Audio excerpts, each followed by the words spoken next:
আসসালামু আলাইকুম ওয়া রাহমাতুল্লাহি ওয়া বারাকাতুহু। নাহমাদুহু ওয়া নুসাল্লি আলা রাসূলিহিল কারীম, আম্মা বা'দ। 1924 সালে উসমানী খেলাফতের পতনের পর উসমানী খেলাফতের মাঝে থাকা রাষ্ট্রগুলো একেবারে খণ্ড বিখণ্ড হয়ে যায়। তখন মধ্যপ্রাচ্যের দায়িত্ব তৎকালীন দুই পরাশক্তি ফ্রান্স ও ব্রিটেনের হাতে চলে যায়। ইরাকের দায়িত্ব যায় ব্রিটেনের হাতে এবং সিরিয়া ও লেবাননের দায়িত্ব যায় ফ্রান্সের হাতে। তারা চেয়েছিল যে সেখানে তাদের তাবেদার এবং অনুগত সরকার বসিয়ে ভূ রাজনৈতিকভাবে গুরুত্বপূর্ণ ও তেল সমৃদ্ধ মধ্যপ্রাচ্যকে নিজেদের আয়ত্তাধীন করে রাখবে। কিন্তু সবকিছু চাইলেই তো আর মনের মতো পাওয়া যায় না। তখন ইরাক, সিরিয়া রাজনৈতিকভাবে অনেক সচেতন ছিল। অন্যদিকে ইউরোপ থেকে পড়ে আসা শিক্ষার্থীগণ সচেতন ছিলেন এবং তারা চাইতো যে জাতীয়তাবাদী এবং সমাজতন্ত্রর লোকদের কাছে দেশটাকে দিয়ে দিতে। সাথে সাথে তারা এটাও চাইতো সিরিয়া থেকে মরক্কো এবং ইরাক থেকে ওমান পর্যন্ত সমগ্র এলাকাটাই আরবের আওতাভুক্ত থাকবে। এজন্য ব্যাপকভাবে ব্রিটিশ এবং ফ্রান্স কর্তৃক তাদেরকে ধরপাকড় করা হয়। 1930 সালে প্যারিসে মাইকেল আফলাক নামের একজন সিরীয় খ্রিস্টান ছাত্রের সাথে সালাউদ্দিন আল বিতর নামের আর এক ছাত্রের সাক্ষাৎ হলো। তারা দুইজন খুবই নিকট থেকে সিরিয়ার মহাবিদ্রোহ প্রত্যক্ষ করেছিল। তারা বুঝতে পেরেছিল যে খুব শীঘ্রই দেশ স্বাধীন হবে, কেননা 1926 থেকে 27 সাল পর্যন্ত প্যারিস সরকারের বিরুদ্ধে, প্যারিস শাসনের বিরুদ্ধে জনগণ ব্যাপকভাবে আন্দোলন শুরু করে। তাই তারা স্বাধীন দেশের শাসন ব্যবস্থাকে গ্রহণ করতে নিজ দেশে সিরিয়ায় ফিরে এলেন এবং একটা স্কুলে তারা শিক্ষকতা শুরু করে দিলেন। 1940 সাল পর্যন্ত এখানেই ছিলেন এবং 1924 সালে আরব ইয়াহিয়া মুভমেন্ট নামে একটি রাজনৈতিক দল গঠন করলেন। ওদিকে প্যারিস ফেরত আরেকজন ছাত্র আল আরসুজি, তিনি সিরিয়ায় আরব বার্থ পার্টি নামে একটি রাজনৈতিক দল আগেভাগেই খুলে রেখেছিলেন। তবে তার নেতৃত্বের অদক্ষতার কারণে নেতা হিসাবে অনেকেই তাকে গ্রহণ করতে পারেনি। মাইকেল আফলাক ও সালাউদ্দিন যখন নতুন পার্টি শুরু করলেন, তখন আরসুজির লোকেরা আফলাকের গ্রুপে, আফলাকের সংগঠনে যোগদান করতে লাগলো। এটা দেখে আল আরসুজিও আফলাকের দলে যোগদান করলো। তারপর তাদের পার্টির নাম হলো আরব বার্থ মুভমেন্ট বা বার্থ পার্টি। আফলাক ও সালাউদ্দিন সংগঠনের ব্যবস্থাপনা দেখতেন আর আল আরসুজি চিন্তা ভিত্তিক রাজনৈতিক কর্মকাণ্ড পরিচালনা করত। কি এই বাথিজম বা এর রাজনৈতিক উদ্দেশ্য কি ছিল, এটা জানার জন্য আমাদেরকে বাথ পার্টি সম্পর্কে জানতে হবে। বাথ একটি আরবি শব্দ। বাথ শব্দের অর্থ হলো রেনেসা।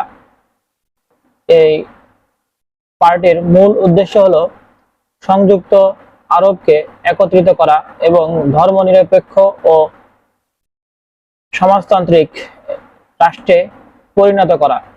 তবে এই বাথিস্টরা চীন ও সোভিয়েত ইউনিয়নের মতো কমিউনিস্ট ছিলেন না, বরং তাদের উদ্দেশ্য ছিল তারা ইসলামিক মাইন্ডে সোশ্যালিজম প্রতিষ্ঠা করবে। আর বাথিস্ট পার্টির তখন দুইটা শাখা ছিল, একটা ছিল ইরাকে, অপরটি ছিল সিরিয়ায়। 1954 সালের সিরিয়া নির্বাচনে বাথ পার্টি প্রধান বিরোধী দল হিসেবে আত্মপ্রকাশ করে। তখন কমিউনিস্ট পার্টিরও রমরমা অবস্থা চলছিল। 1958 সালে এই দুই পার্টির তৎপরতায় জামাল আব্দুল নাসের মিশর, সিরিয়া ও ইয়ামান এই তিন রাষ্ট্রকে নিয়ে সংযুক্ত আরব প্রজাতন্ত্র নামে একটি যুক্তরাষ্ট্র গঠন করে। তবে এই যুক্তরাষ্ট্রটি বেশি দিন টিকেনি। 1961 সালে সিরীয় সেনাবাহিনী ক্ষমতা দখল করে সিরিয়াকে এই যুক্তরাষ্ট্র থেকে বের করে নিয়ে যায়।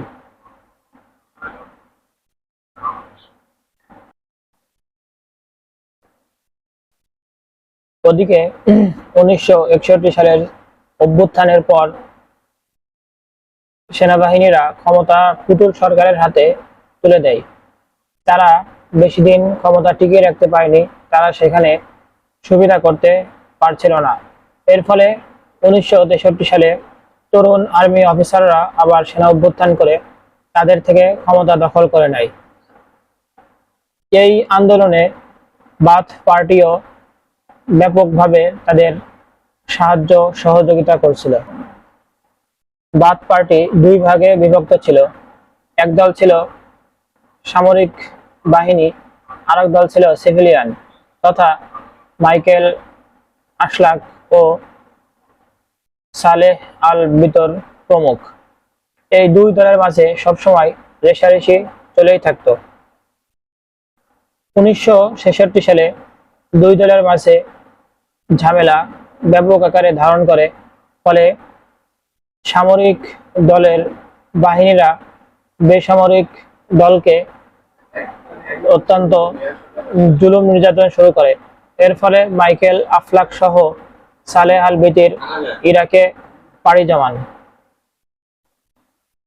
সিরীয় সামরিক বাহিনীর কাছে ক্ষমতা হস্তান্তর করার পর বাথ পার্টি বুঝতে পারল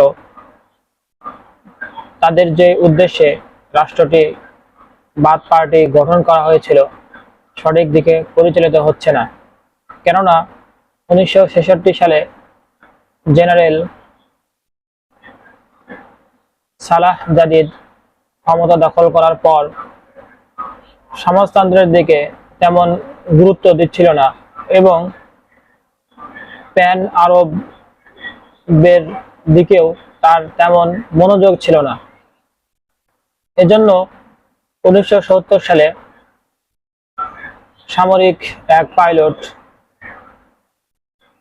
হাফিজ আল আসাদ ক্ষমতা দখল করে নেন। হাফিজ আল আসাদও বাথ পার্টির একজন সদস্য ছিলেন। তিনি তার চিন্তা চেতনা জাতির মাঝে ছড়িয়ে দিতে সম্মত হয়েছিলেন।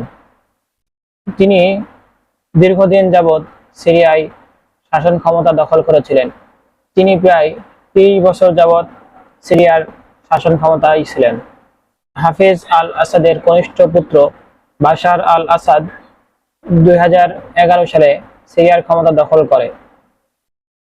আরব বসন্তের জের ধরে সিরিয়ায় ব্যাপক আন্দোলন শুরু হয় এবং সেখানে গৃহযুদ্ধ বেঁধে যায়। রাশিয়া ও ইরানের সাহায্যে বাশার আল আসাদ অনেক সময় ধরে ক্ষমতায় রয়েছেন এবং তাদের দেশের অধিকাংশ এলাকা, প্রায় 57% এলাকা দখল করে রয়েছেন, যেখানে সিরিয়ার অধিকাংশ মানুষই বসবাস করছে। ইরাকে বাথ পার্টির ভাগ্য বেশ রক্তক্ষয়ী। আহমদ আল বকরকে পরাজিত করে সাদ্দাম হুসাইন 1779 সালে ক্ষমতা দখল করেন। তিনি ছিলেন একজন সুশাসক, তবে তিনি ছিলেন যুদ্ধবাজ। 1980 থেকে নিয়ে 1988 সাল পর্যন্ত তিনি ইরাক ইরান যুদ্ধ, উপসাগরীয় যুদ্ধ সহ বিভিন্ন যুদ্ধে লিপ্ত ছিলেন এবং নেতাদেরকে গণহারে ধরপাকড় পরিচালনা করেন।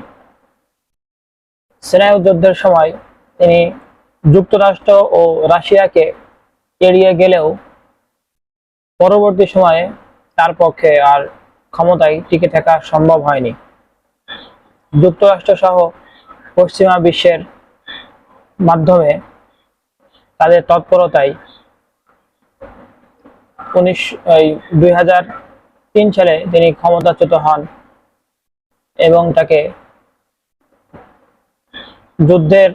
যুদ্ধাপরাধী হিসাবে তাকে ফাঁসি দেওয়া হয়। বাথ পার্টি কতটা সফল হয়েছে তা ইতিহাসই বিবেচনা করবে।